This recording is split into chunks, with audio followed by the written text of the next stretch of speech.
Good day, my educator. Welcome to today's safeguarding briefing. My name is Yanusrri Marappan, representing the Early Childhood Welfare Support System. As educator working with children aged 3 to 6 years and currently working for more than 5 years, around 7 years approximately. Okay, so our primary duties goes beyond teaching. It begins with protecting them. Young children are at the critical stage of growth where they rely entirely on us for safety. But usually, not only for safety, it means like everything. Children mostly spend more time with us every day compared to spending time with their parents. So young children at the critical age, they rely entirely on us normally. Okay, like what I said just now. Today's briefing equips you with a clear understanding of current safeguarding challenges in Malaysia, key stakeholder roles, and our official protocols for handling safety, risk, and suspected abuse. Here's part one. Here's my part one: introduction and purpose. Understanding our fundamental obligation to protect, nurture, defend every young learner in Malaysia early childhood centers. The next page, briefing purpose, core objective. Primary purpose, equip newly appointed early childhood educators with statutory knowledge, professional competencies, and empathetic procedure required safeguard children aged 0 to 6 in TASCA and TADICA settings. Established and tied standard of care aligned with statutory frameworks across all Malaysian early childhood centers.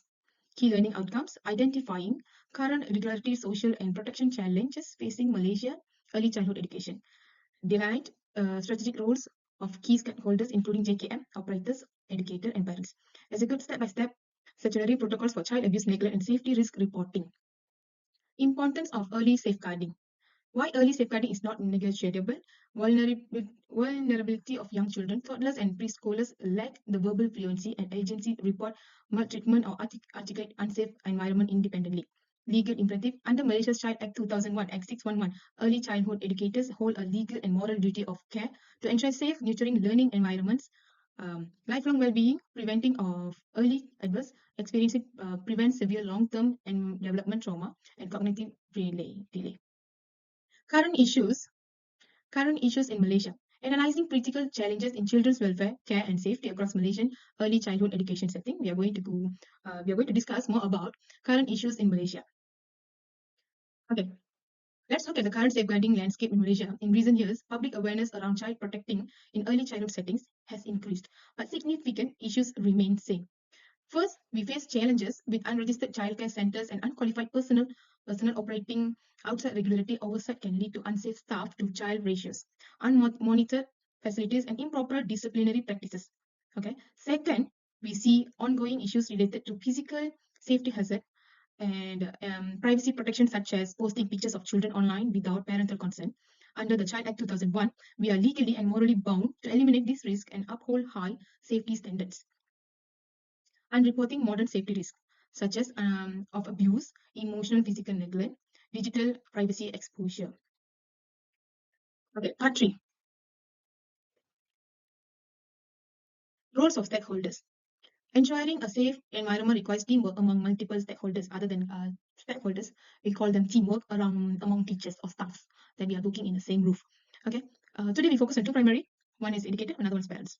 As educator, you are frontline observer. Your role is to maintain continuous supervision, conduct daily arrival health check, such as if the children is having flu, cough, or any rashes on their body, body temperature, including that. You're also required to document or report any signs of distress, physical injury immediately to my supervisor or principal. Okay. Secondly, parents are our key partners. Parents are our key partners.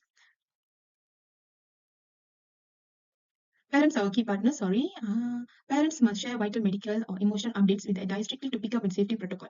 When educators or parents are maintain transparent, active communication, we build a robust safety network for every child. Early childhood educators, primary line defense, conduct daily physical, like a health check, like I said, maintain accurate child observation logs, and foster trauma-informed, safe learning spaces. Mostly, when the child enter our center, we are the responsibility, like 100% responsibility, whatever is happening to the child. So safe learning space is very important. Centers, operators, and management, regularity, compliance, secure, valid registration with JKM, TASCA, or MOE, TADICA, enforce fire department, health ministry safety clearance. Safe vetting and training, enforce strict background checks, mandatory KAP certification, and continuous safeguarding policy workshop. Infrastructure safety, install functioning CCTV monitoring in public classroom areas, and uphold clean hygiene standards. JKM and community. Department of Social Welfare (JKM) enforce monitoring. Authorized welfare officers conduct periodic and unannounced premises inspection for verify caregiver to a child ratio and safety standard compliance. Invitation and rehabilitation. Execute emergency protection orders. Child removal from hazard environment. Manage the National Talian Nur Kasih 15999 helpline. Parents and broader community. Active vigilance. Verify JKM registration status. Maintain open communication with teachers regarding health changes and report suspicion unregistered centers.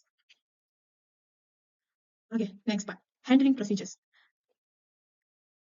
Now let's go our explain protocols for handling neglect, abuse, or safety risk. Procedure 1 applies to suspected neglect abuse. If a child shows signs of physical or emotional trauma, first ensure they are safe and comfortable. Document your observations objectively, nothing exact dates, time, and statement without asking or leading questions. Escalate the matter to the principal immediately, who will report to JKMM. Or the Talian Kasi helpline 15888 as amended by law. Okay, child protection, temporary isolation. If the child is immediate physical danger, caregiver, parent attempting pick up, isolate the child safely in the administration office while waiting for JKM arrival. Formal police report. If file a police report to the nearest station for criminal, physical, sexual abuse allegations to initiate official medical evaluation at a government hospital, child crisis center. Case monitoring, strict data confidentiality. Maintain secure seal record, which is very, very confidential. Protect the victim's identity from public or media disclosure as stipulated under Section 15 of Child Act 2001. Okay, procedure 2 covers immediately environmental risk or physical safety hazard. If an immediate hazard arises, such as damaged equipment and maintain the area, move children to safety instantly, administer necessary first aid, log an official incident report within 24 hours. Summary and conclusion. To summarize, child safeguarding is an active daily responsibility by recognizing current issues in Malaysia, actively fulfilling our roles alongside parents and adhering strictly to reporting and emergency protocols. We create an environment where child can learn, thrive safely. Firstly, about a child, when the child enters our center, the child's we are taking full responsibility towards the child in emotional, physically, by every sector. We are responsibility. We are not only a caregiver or educator, we are more than that. Our feelings to the child, we are the person who are growing the next generation. Here, summary of key responsibility. Number 1, vigilant protection, proactive identification, welfare issues before escalating into harm. Number 2, compliance quality, operating strictly when JKM registered standards and KAP training. It's kind of Permata training. Number 3, multi-agency synergy, seamless reporting with JKM, PDRM, and parents for the child best interest. References and QA. And thank you so much. This is my slide. I'm finishing my slide. These are my images of